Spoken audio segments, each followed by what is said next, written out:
descriptions. It's now the brainstem, and this is the bit that is right. Now, don't worry about all the technical words, because you'll have this, but it's, and I'm not sure, I mean, I don't use these words with class, because you think they haven't come to see me for a physics or biology lecture. But the brainstem, reticular system, is the region where all the sensory modalities converge, so everything to do with the five senses. And there's a conventional thinking within psychology and medicine that the frontal cortex is the high command centre. The frontal and prefrontal are where you do your cognitive and academic stuff, memory, vigilance, all sorts of things. The prefrontal is concerned with verbal and visual working memory and a lot of other personality things. But Bazar's work, which was really extensive, found that it's the brainstem which receives and controls all information from both the external and internal environment. And I don't know how they measured it, but the brain is allegedly scanning about 60,000 times a second our internal and external environment. And it all gets relayed back to the brainstem and then back out again. It's a very quick. But again, that's important because what it suggests is that reflexologists are working with the high command centre. And now, what sometimes happens is there's a condition called central sensitization, and that's where people have had things like whiplashes, or they've had infections, or they've had injuries, and I'm just going to show you. So this is a chronic fatigue syndrome. If I can just explain this diagram, so I've got a pointer. This, imagine that's the brain looking at it. It's sort of been cut in half. That's the neck and the brain stem. And this would be the frontal cortex, but it's not there. This area here, the midbrain, the medulla, and then we've got the spinal cord. So this has been taken out, and this is a sort of cross-section. And the amygdala is like a little grape size. That is a seat of emotion, it's part of the limbic system. Then there's the hypothalamus, which is to do with your neuroendocrine, your state, there's all sorts of things. The insula is a relay station between the brain and the body. It covers things like pain, it covers all sorts of sensory issues. Now, you have descending fibres and you have ascending fibres. And so this is a cross-section from up here. So this is how they come down on one side of the spinal cord, turn around and go back up. Now, so, and this will be the brainstem. Okay, now, this is, because there is, in chronic fatigue, but it's other, there's inappropriate or inadequate gating here. So too much stimulus comes down. Here we have. Too much comes down and consequently too much goes back. So you have this hot spot in the middle of the brain. It's in the middle of the sensory motor cortex. It's on the top of the brainstem.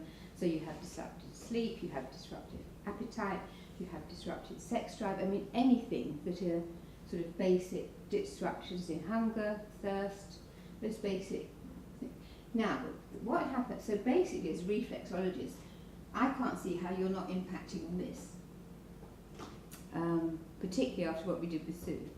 And that is like the normal firing rate, and that's the normal situation. How central sensitization then continues is, here we go, when you've had the overfiring, when this part of the brain gets habituated, has just had too much to deal with, because it's the top of the brainstem that's been trying, it pushes it forward to the frontal cortex. When that happens, you get what they call cognitive emotional sensitization, and that's where the person catastrophizes. You know, they have their negative thoughts, they have their anxious thoughts, they have their, they feel stressed, they feel depressed. I mean, it depends on the individual and what's going on. But that central sensitization, not many people understand that concept at all. It's very relevant. And because you're over worrying, then the signals down get even stronger, so the person gets even worse. So I'm sure indirectly, if not directly, when you're seeing people, you deal with their negative thoughts, their anxious thoughts. I mean, you don't ignore your patients when they talk to you, I'm sure. But you're working at both levels.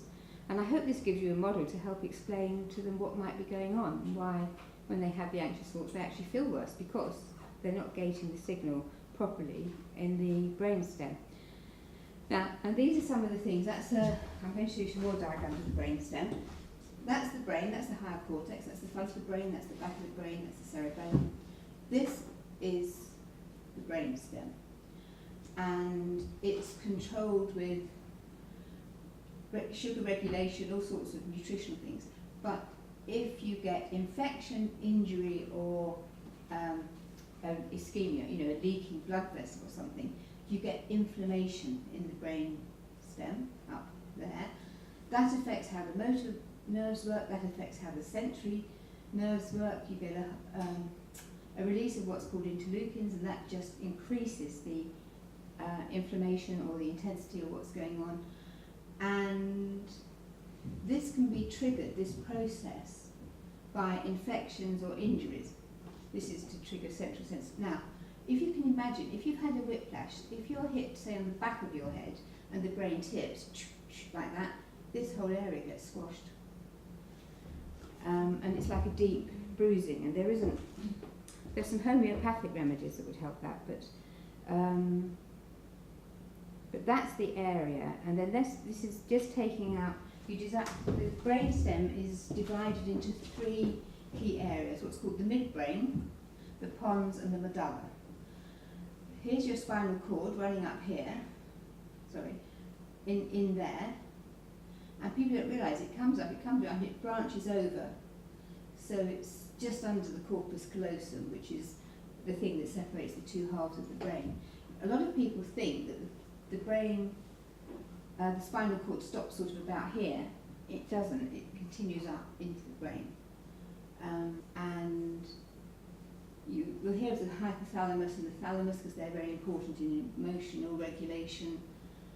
Don't worry about all of these other names, but they're there. And it was only after I used that picture I saw it had a copyright on it, so we can't reproduce it anywhere else. But now this is to give you a bit more. Now, what I want you to imagine is that we've cut through here and we've opened it, okay? And what you have here, this is all the cranial nerves and the key nerves come up through the brainstem. Now, we don't need to worry too much, but the different colours, you know, you've got somatic, you've got taste nerves, you've got hearing, balance, movement, the parasympathetic and sympathetic nervous system, somatic, and so, for example, the trigeminal, you know, a lot of people, I don't know if you see people who've got trigeminal neuralgia, which is very painful. Now, just after seeing Sue at work on Saturday, because I'm not an expert on reflexology, I thought, well, my goodness, you could probably help trigeminal neuralgia, because that's so sensitive, so painful, that they don't do too well with head massage. But given that you'll be impacting and it'll be coming, and that's the key trigeminal nerve. So that's just so that you understand that all of those nerves come together in the brainstem. Okay, so now, basically, so now we're back on the alpha rhythm and the autonomic nervous system. And if you remember when I showed you the brainstem and when you've had injury, the parasympathetic and sympathetic, that's the autonomic nervous system. Now, the autonomic nervous system is governed by the heart's nervous system. The heart has a nervous system that is independent of the brain, and that was only realised in 1986. And when somebody published that word, that was what enabled Christian Barnard to go ahead with the first heart transplant. Because it was always thought before then that if the brain is controlling the heart, then you can't possibly transplant a heart, because how are you going to connect all these very, very minute neurons? So basically, and that's also sometimes the heart's nervous system can, I don't want to digress too much, but it can behave like a naughty adolescent, I suppose, from the brain's point of view. I mean, the heart's nervous system can really get overactive, and it makes people anxious, and they don't know why, because they can't think what on earth's going on. Well, it's the heart that's picked up something, or the heart's nervous system. And basically, the rhythmic oscillations in alpha, particularly if it's a 10 hertz rhythm, that's how the brain stem network gets organised. And if there's too much sympathetic nervous system, which is the one that drives you into anxiety, into panic, into stress, into tension, then alpha will have dropped, and you get the fight, flight or freeze, anxiety, fear response. It's also concerned with the sexual response, and basically if you can increase your alpha rhythm, that is going to help all of those areas. Just as a very brief thing, I'm talking about cranial electrotherapy stimulation today, but there is also microcurrent electrotherapy for pain, and I'm not an expert on that, but some of the patients I've had speak very highly. And both methods can produce effects after a single treatment, but repeated treatments have shown any improvements. And painless, safe, minimal side effects. 144 studies, 8,800 patients, that's a huge amount. They say the reported side effects were 9 had headaches. This is 9 out of 8,800. And 6 had skin irritation. That's mild and self-limiting, of course. MET is a low level of electrical current near the areas of pain using probes or self-adhesive electrodes, and Sue thought you should know that that's available as well if you're dealing with pain patients. And that's what the device looks like. And I think Steve has some devices here today, the others to show people, don't you, Steve? Good. Now, and this is just one actual therapist who came to me, and while she was talking to me about herself, she talked about her mother who had this terrible pain that she couldn't get rid of. So I said, and her mother was in America, so I said, look, try the Alpha Stim. And this was what she sent me in an email. It's a godsend. She's got a ton of relief, dropping her pain from a 9 or 10 to a 6 or 7 or 8, even to a 5. However, she swears by it. I need to take a video of her gait before the treatment and then after.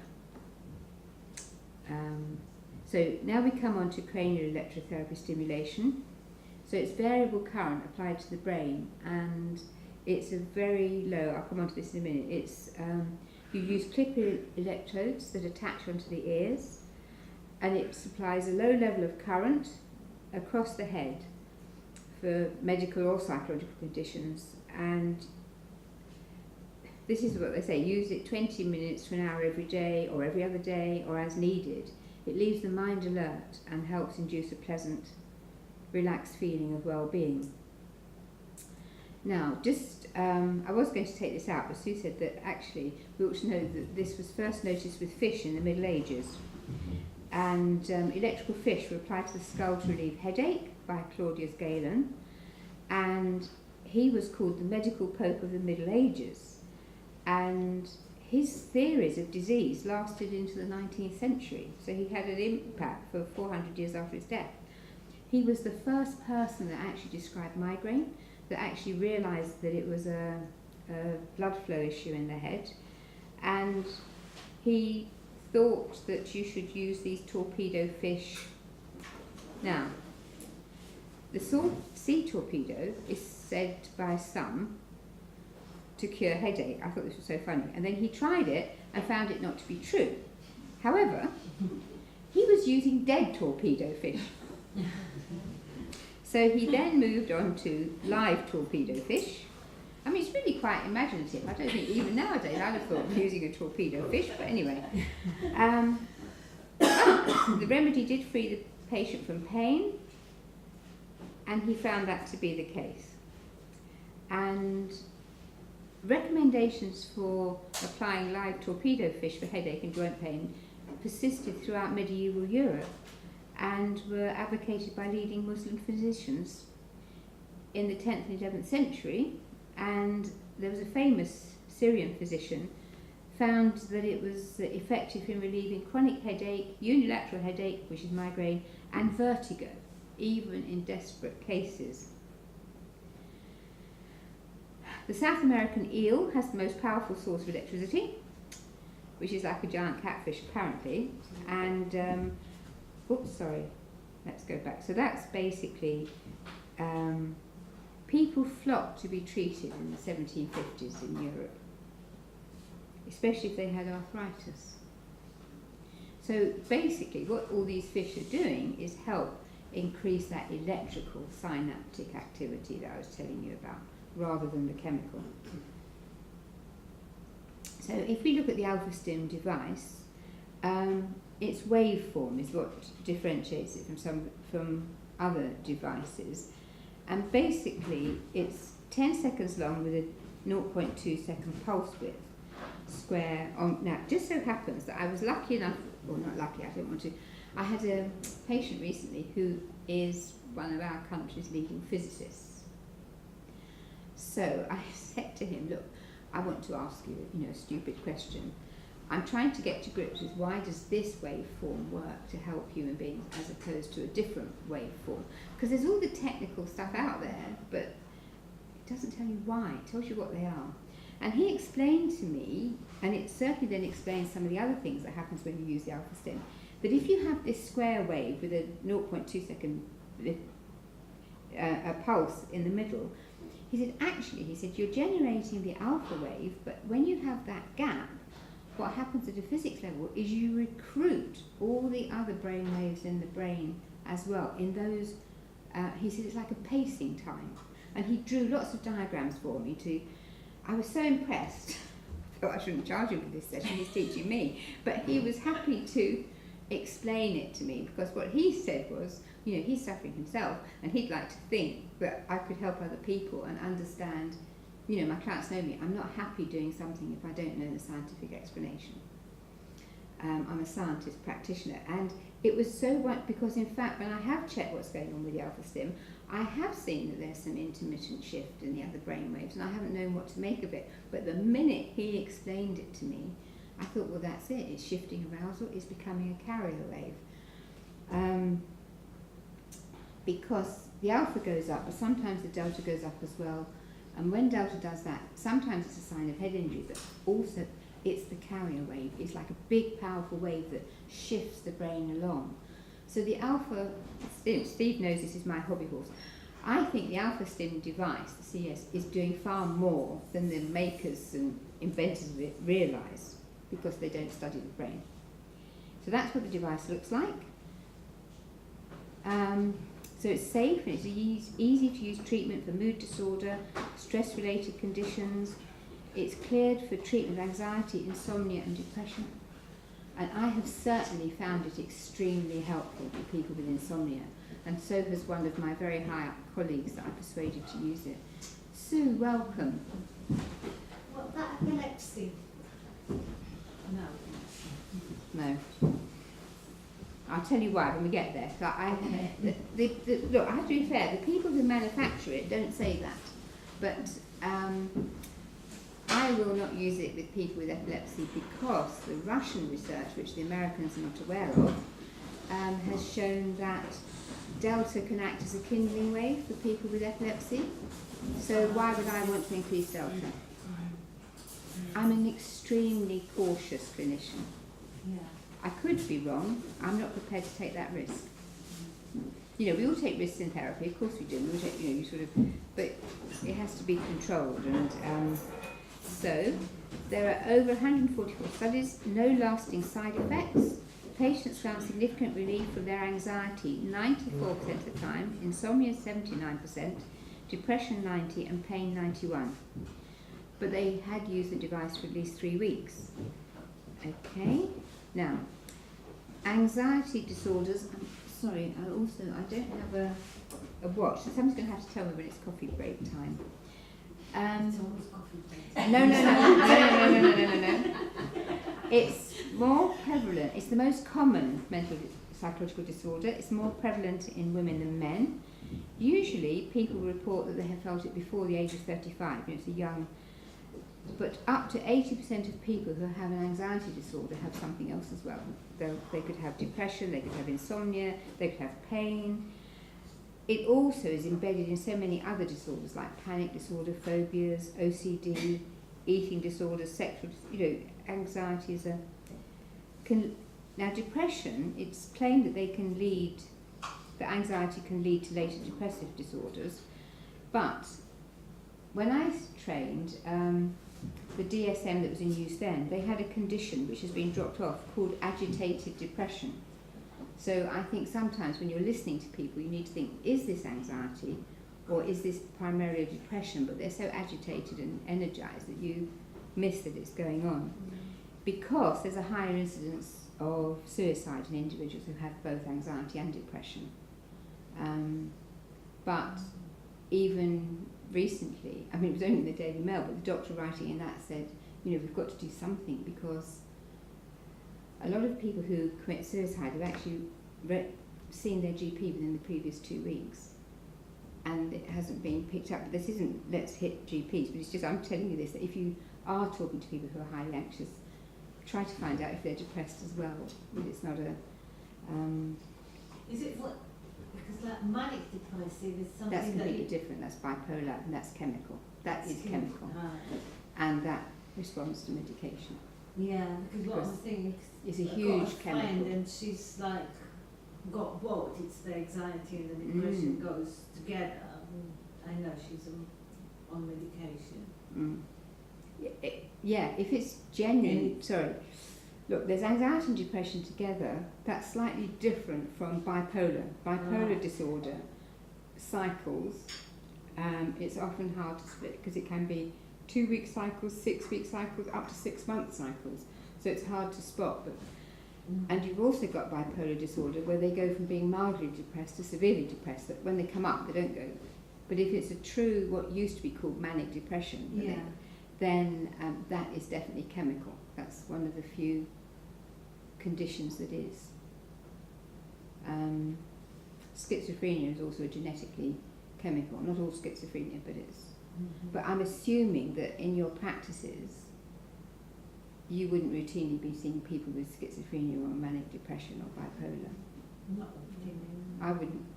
I wouldn't see them by myself either. I wouldn't see them with other psychiatrists. So anyway, right, so there. Now the medications for anxiety, basically SSRIs, benzodiazepines, which are highly addictive, Valium, and antidepressants. The disadvantage to these medications is that they all have side effects. The most common are weight gain, gastrointestinal disturbance, headaches, insomnia, sexual dysfunction. Generally speaking, people don't like how they make them feel. I'm not totally anti-medication, I'm not pushing that line, but because there are some people who do need medication, but it's not the majority, and there are other problems with... Now, so basically, this is a study that was reported in 2008, which is for generalised anxiety disorder using cranial electrotherapy stimulation. There were 12 people who had generalised anxiety disorder.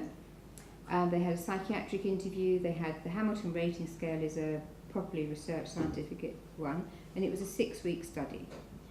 And they said that their successful treatment would be if there was a 50% reduction in the Hamilton anxiety scores and an improvement on the clinical global impressions of 1 or 2. And they kept people in their study if they were on medications. After 6 weeks, 6 of the 12 participants, I don't know why it's jumping, had a 50% reduction.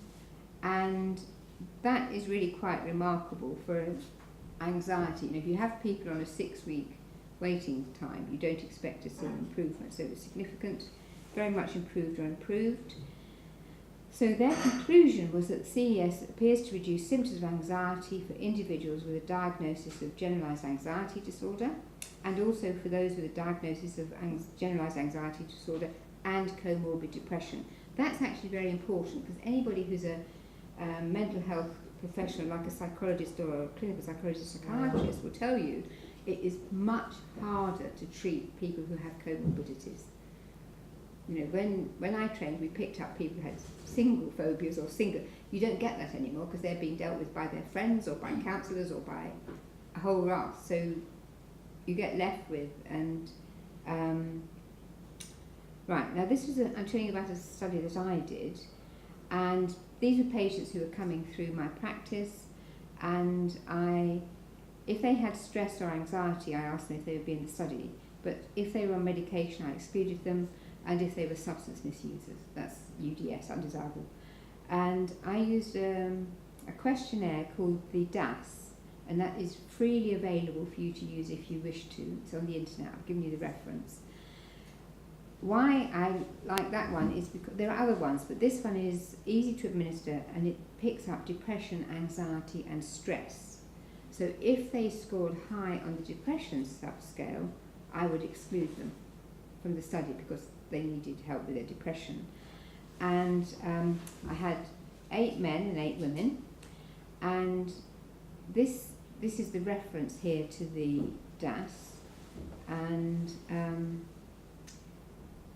then these are some papers that support it. It supports it's scientific, because a lot of times you read a study and you think, what questionnaire did they use? And with all due respect, and people say, well, I designed this questionnaire, and I think, well, if it hasn't been scientifically checked out, you don't actually know that it's measuring what you think. So, but this is and it has 2 versions. It has the 42 or the 21, and basically, so if your patients can't, you could just do the 21 item as well, and it will give you the scores. Now, and here I've put in, just this is a slide to show you what the brain waves look like, and the ones we've been talking about. The one I've been talking about in particular, this is the left hemisphere, this is the right hemisphere, and this is the delta wave, which is 1 to 4 hertz. And so you can see it just sort of swells and swells, and sometimes it's very powerful. This is the alpha wave, and I will come back to this later. The alpha wave, we have more on the right side of the brain than the left, because the left side of the brain is the part of the brain that's to do with cognition, with sort of logical thinking, that kind of thing. But the right side of the brain is much more emotion driven. It's to do with our emotional experiences. So you would expect to see more alpha in the right hemisphere than the left. And again, you have this, it's nice and rhythmic, and it has a small bit, and then it goes into now, I'll come back. The low beta wave is also important. That's 12 to 15 hertz. The low beta wave is associated with good health, basically. If people are deficit in low beta, you want to get, and it just so happens, this is most unusual, this index down the right tells me, it's part of the computer program, and it tells me how much the brainwave is approximating to how it should look, how it should be. And it's most unusual. This person, in both their left and right hemisphere, it's 92%. 100% is the most you can get. Over 70 is highly acceptable. So I know I'm looking at the brain of somebody who's fairly robust. This is the high beta, the bursting fast wave. And when you have epilepsy, and you can see that the 2 hemispheres are working a bit differently. When you have epilepsy, you will see this bursting fast wave sort of look like that. It's huge, and it takes on a spike form. Right, okay, so that's...